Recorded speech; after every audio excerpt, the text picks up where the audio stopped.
Welcome to Make It Happen with me, your host, Maggie.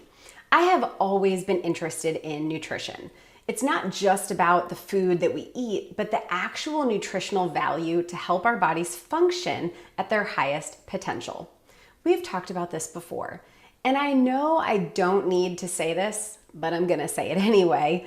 There are a lot of diets out there, and I'm sure you've noticed that they tend to come and go in the way of popularity. Some of that is for good reason and based on some aspect of scientific research and results, but often it's hype, it's marketing, and trendiness that catapults a specific diet often everywhere you look. The purpose of one diet might be to lose weight, another to improve heart health or lower blood pressure, or even to improve cognitive function. And all diets most likely will work to achieve the desired outcome. Please note this.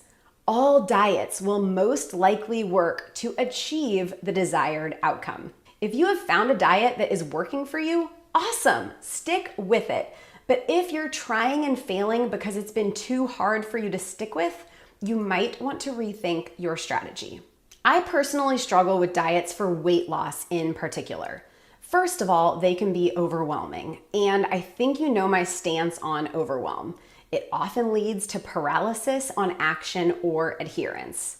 The word diet also suggests a short-term fix, something you're going to do now to produce an intended outcome, and once you reach that outcome, the diet is probably out the door.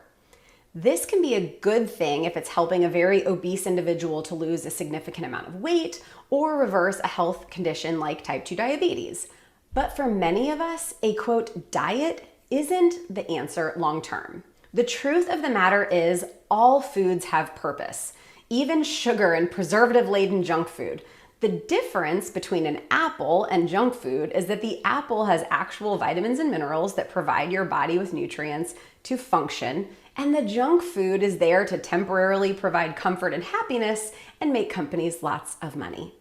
The purposes vary vastly, but they still both serve a purpose. I am not going to sit here and tell you to consume junk food. When something doesn't have nutritional value to offer you, there is no reason to consume it, other than enjoyment, of course. And that does matter. So I am here to tell you that if you have a favorite treat, you don't have to cut it out completely just because it's not, quote, good for you. Our bodies are very good at processing junk. And while we can certainly function at a higher potential without it, as long as it's consumed in limited quantity and frequency and that you prioritize fueling up with foods that do provide you with the nutrition that your body needs, there can be room for junk. This goes against many nutritional advocates, of course, but this is my podcast and I'm here to share with you what I feel is the truth, and that's that. Junk or indulgences aren't going to ruin your diet or desired outcome altogether.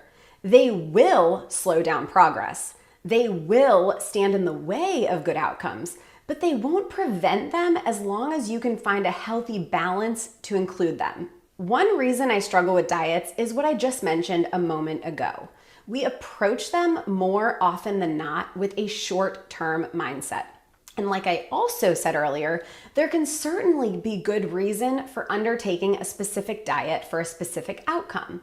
But my guess is that you don't want that outcome to also be short-term.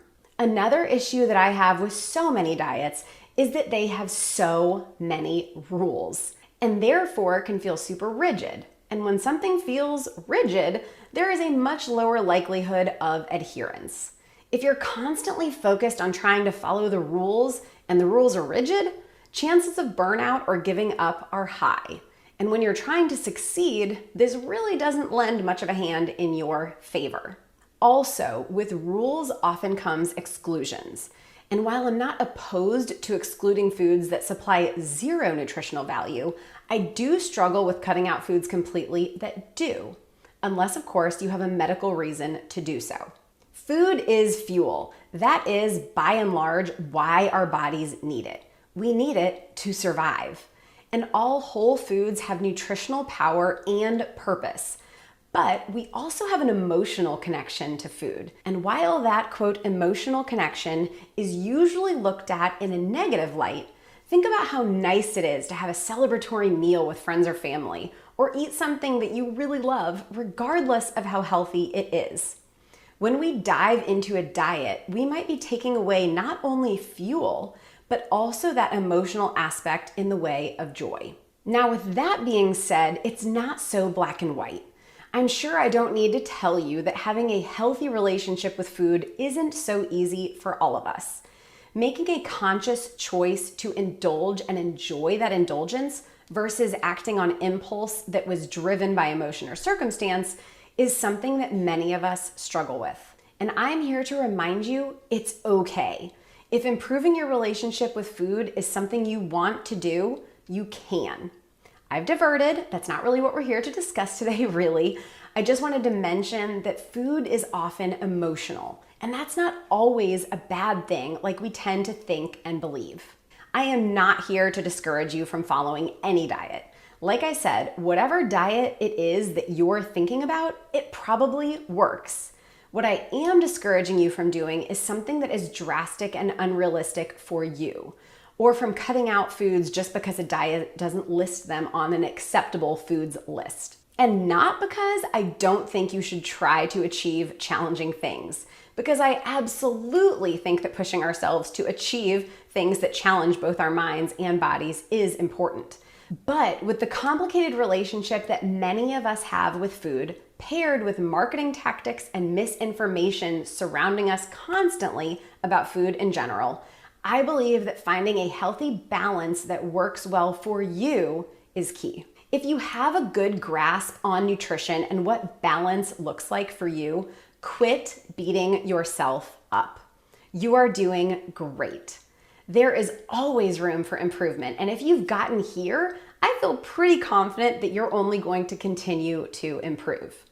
If you are lost and don't have any idea where to start, here's what I would recommend without the restraints of any specific diet, again, as long as you don't have any medical issues that would direct you otherwise.